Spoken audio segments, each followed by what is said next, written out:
Hello po mga kababayan, si Dante Maravillas. Dito muna tayo sa ating podcast, Life with Dante M. Pag-usapan na naman po natin yung mga buhay-buhay dito sa ating paligid.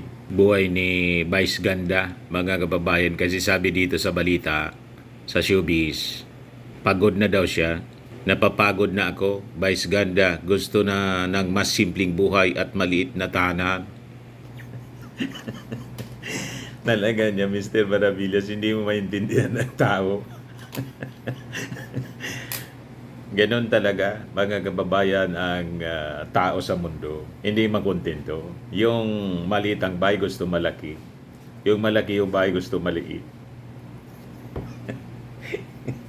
Yung mayaman, simple, mga kababayan, kung mamuhay. Yung mahirap, magarbo. So anyway, yun ang pag-usapan natin. Minsan talaga ang tao hindi mo ma-spelling yung kaisipan. Di ba?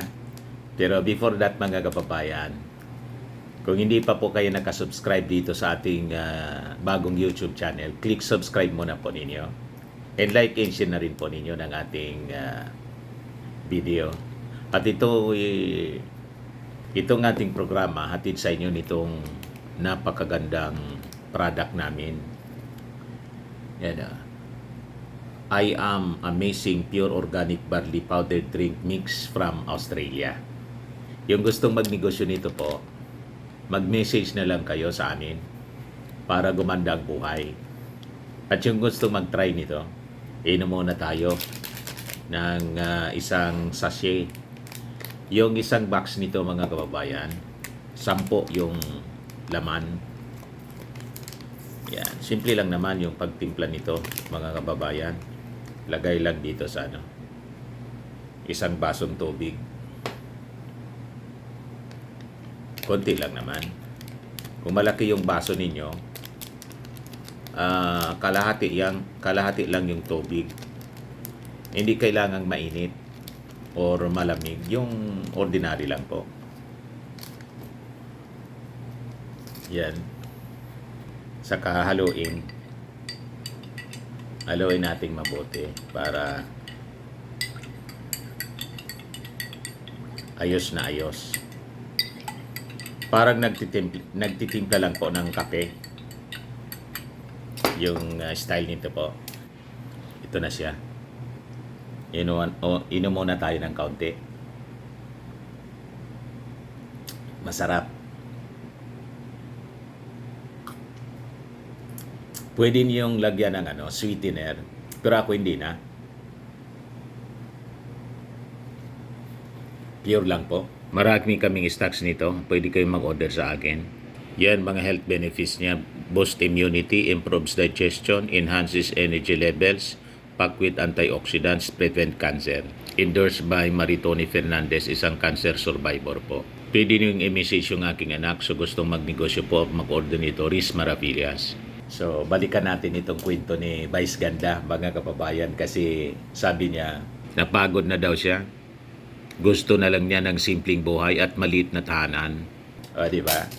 Kasi nakuhanan niya yung lahat. Ganun ang tao po. So, sabi dito sa balita, ibinahagi ni Vice Ganda na mas nais na niyang tumira sa mas maliit at mas simpleng bahay kasama ang kanyang partner. Ayon sa sikat na komedyante, hirap at pagod na rin siyang panatilihin ang malaking bahay sa kasalukuyan nilang tinitirhan. Sa interview ni MJ Felipe, inamin ni Vice Ganda na nag-iba na ang pananaw niya sa buhay at tagumpay habang tumatanda. Ganon talaga po, mga kababayan, ng tao. Pag tumatanda na, nagiging simple na lang. Tulad natin, simple na lang tayo. Tingnan ninyo yung ulam natin kaninang umaga, Dilis, mga kababayan, nilagay ko dito kasi nilalamgam mo. May lamgam pa nga, Ang sarap nitong dilis. Ayan, tawag dito sa amin tipo. Tira-tira. Kaming lamig, mga kababayan. Yan ang kakainin natin mamayang tanghali.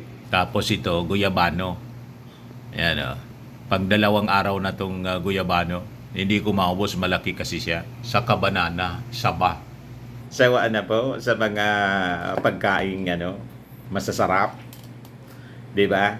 So ganon yung tao. Pag nakuha mo na yung lahat ng gusto mo nung hindi ka pa maayos ang buhay at tumatanda ka na, ayon. Gusto mo, simple na lang. So that is normal mga kababayan. Kasi sabi nga, yung kayamanan daw, hindi man natin madadala sa kabilang buhay. Pero mas maganda pa rin, maganda ang buhay. Di ba? At least naranasan natin. Importanteng mangarap pa rin tayo para sa ating pamilya. At lalo na po sa retirement. Tama po? Kasi pag hindi tayo nangarap para sa retirement, magiging mahirap po. Huwag tayong aasa sa ating mga anak. Kasi siyempre, sabi nga natin many times, yung mga anak natin, may mga kanya-kanyang suliranin din sila. May mga kanya-kanyang priorities. Lalo pag nag-asawa na, priorities nila yung immediate family, siyempre. Yung mga anak din nila. So yun ang importanteng pagandaan natin. Sabi ni Vice Ganda, hindi na gusto ko na ng mas maliit na bahay. Gusto ko na ng simple lang. Hindi na kasing laki ng dati ang pangarap niya daw pagdating sa ari-arian. Siguro yung state of mind mo nag-iiba habang tumatanda ka. Siyempre, nung wala ka pa, malaki yung pangarap mo. Pero ngayon, gusto mo na lang ng basic. Kita ninyo? Ganon talaga po. Kahit itanong ninyo sa mga matatanda, ayaw na nila ng masyadong magarbo. Siguro yung pag-travel, kasi siyempre habang malakas pa, lalo't pag may naipon na rin, financially stable, gusto mo na lang na mag-ikot-ikot kung kaya sa buong mundo, di ba? Every year, may nakaplano na bansa na pupuntahan. Yon sa may mga kaya. Sa mga wala, mga kababayan, kahit dito sa Pilipinas, sa mga kamag-anak, di ba? Yon ang gusto nilang puntahan para mangumusta. Kasi sa haba ng panahon na very busy sa hanap buhay, seldom na mapasyalan o mapuntahan unless yung may mga occasions tulad ng kasalan or sa panahon na may mga namatay sa member ng family.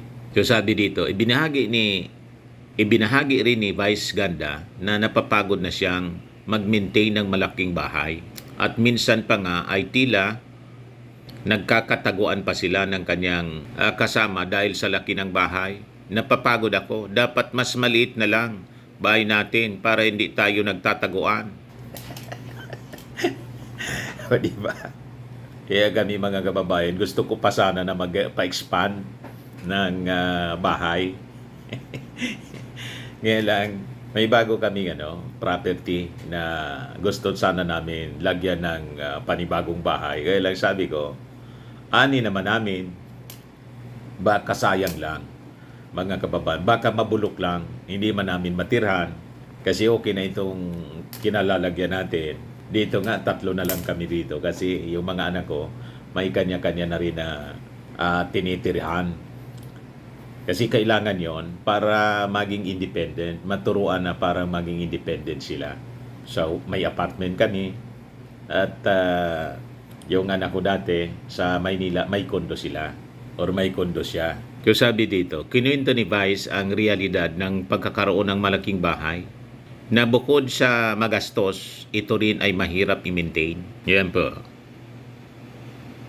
Magastos ang hirap niyang i-maintain. Kahit anong ganda ng bahay mo, may masisira at masisira. Hindi pala natatapos ang pagpapagawa. Ngayon, mas gusto ko ng simple at manageable na bahay. Hindi naman sukatan ng tagumpay ang laki ng tahanan. Ang mahalaga masaya ka sa loob nito, sabi po niya. So ang payag ni Vice Ganda ay nagpapakita na ang tagumpay ay hindi nasusukat sa laki ng bahay o ari-arian, kundi sa ginhawa at kasiyahan na dulot nito. Habang tumatanda, nagiging malinaw na ang tunay na yaman ay ang simpleng buhay na hindi nagpapahirap sa isip at katawan. So yun, mga kababayan, ang reality ng buhay. Pero sabi ko po sa inyo, mas mabuti pa rin na financially stable tayo, lalo na po sa ating pagtanda. Kaya sabi ng mga nag-react, sabi ni Eleanor Tabinirilla Espinosa, tama, kasi kapag tumanda na tayo, di na tayo kumikita. Baka may stress ka lang, paano ma-maintain ang kagandahan ng bahay. Sabi ni George Fernando, agree, some people realize that as they grow older, they don't like glamorous or huge house. They found happiness and contentment living in a house that they are not getting stress of maintaining it. Sabi ni Lita Pilula, totoo yan, ako 66 years old na, nahirapan na rin akong mag-maintain ng kalinisan at kaayusan ng bahay, lalo't na 3 palapag. Gusto ko na umuwi sa province namin at may 173 square meter akong lupa para tirika ng kubo. Pero wala na akong pera dahil binuhos lahat dito sa 3-story na tinitirahan ko at mga anak ko. Habang tumatanda tayo, mas gusto na ng tahimik, maliit na bahay at simpleng pamumuhay. Kaso it's too late. Wala na akong pera. Yan ang sinasabi natin na dapat pasiguruhin yung ating retirement. Ito yung ginagawa natin mga kababayan. Kaya habang may lakas pa tayo, mag-online selling. Kaya yung mga katulad ko na malapit ng mag-senior, habang may natitira pa na na energy, kaya pa nating mag-online seller o mag-online selling po kayo. Di ba? Mahirap na pag dating ng oras. Huwag iasa ang retirement sa mga anak. Kasi sabi ko sa inyo, marirealize ninyo yan na grabing difficulty pagdating ng oras na matanda na tayo, tapos wala kang ipon, retirement savings, or investment man lang sa kung anong negosyo, para habang hinihintay mo yung panahon na bawiin na ng ating Panginoon ang ating buhay, dapat stable pa rin. Hindi ka kawawa. Di ba? Sabi ni Ira Hernandez, maliit na bahay tapos malaki backyard para taniman ng mga fresh vegetables. Kaya kami bumili ng property na nasa barangay lang. May mga tanim kami doon. Kung ano-ano, gulay, banana, kung ano-ano, mga fruits, paminsan-minsan, nadadalhan kami rito ng mga mga produktong agricultural products. The other day, buko. Nagsawa kami dito ng buko. At yung malunggay, ang daming dinala rito mga kababayan. O di ba? Nakakatuwa. Sabi ni Impang Santos Oy, so true, Vice Ganda. When we grow old, we need much strength, peace of mind, happiness, and patience aside from wealth in order for us to maintain and sustain our lives and our properties.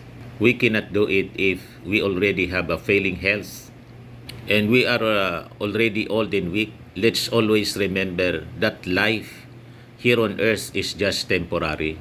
So while we are still alive, aside from praying to God to extend our life, we must have time to relax, enjoy, and bond with our loved ones and friends. God bless you, Vice Ganda. Sabi ni Norma Sheen, yes, I can say the same thing. Not a big house, but the maintenance goes on and on. The worries, etc. Accumulated things, both which before you dreamed to have and now you own. Now is a burden. Life is a struggle up to the end, especially if you are not well. Trust God to be with you, to guide, keep you in His loving care. God bless us all. Sabi ni Maria Haldos, true, pag matanda ka na, ayaw mo na ng matataas na hagdan. Tama. Dati sa second floor kami, yung kwarto namin ni Miss, nasa second floor. Ngayon, yung anak ko na yun nandun. Nagpalit kami dito na sa baba.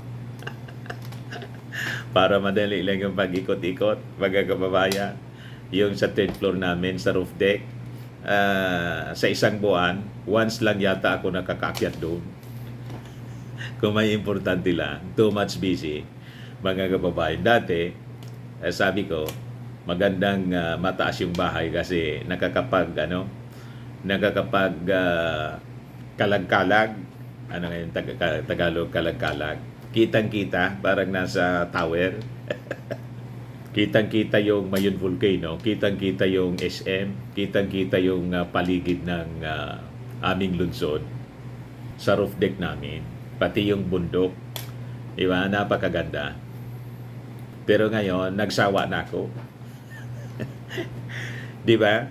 Ganun talaga. Sabi ni G.R. Nales, bili ka ng malawak na lupa, tas taniman mo ng mga prutas, tas palay nyo, tas sa gitna, patayaan mo ng bahay na simple lang. Tas pag nagbunga, mga nyog, ayan, may makukuha, siyempre. Ganon mga kababayan. Ito, i-share ko po sa inyo before tayong mamaalam. Sa ating pagtanda, sabi rito, shared by Invest and Up. Sabi niya, walang kasiguruhan na may kasama ka sa pagtanda. Kaya siguraduhin mong may ipon ka para may pambayad ka sa mag-aalaga sa iyo. Ito pa, live life to the fullest. Mahirap tumandang mag-isa. May sakit at walang naipong pera. Hindi masamang maging mabait at mapagbigay sa kaibigan o kamag-anak. Dahil sa ating pagbibigay, doon tayo mas pinagpapala. Pero yung wala kang iniwan para sa sarili mo, yun ang mali. Mali ito, pakunti-kunti man, ay matuto tayong magsinop sa ating pinagpaguran ngayon. Responsibilidad mo higit sa kanino man ang pangalagaan ng future mo. Hindi ka habang buhay na malakas, hindi ka habang buhay makakapagtrabaho. Pagdating ng panahon, ikaw ay tatanda. Ang galing at husay mo ay lilipas. Ang mga naitulong mo ay makakalimutan. Ikaw na dating kinakapitan ay mangangailangan din ng pagkakagastusan. Maging mahusay sa paghawak ng kinita habang ikaw ay malakas pa. Dahil ang realidad, hindi natin hawak ang bukas. So yan, ayos pa. Kung hindi pa kayo nakasubscribe mga kababayan dito sa ating YouTube channel, Life with Dan TM, click subscribe po ninyo. At saka yung gustong magnegosyo po nito, mag-message po kayo sa akin, Amazing Pure Organic Barley. Pwede ninyong itinda-tinda tulad ko online para sa retirement natin. Di ba? O lagi po nating tatandaan, mga kababayan, sa buhay, you become what you believe. Ako po si Dante Maravillas. Bye-bye po. God bless.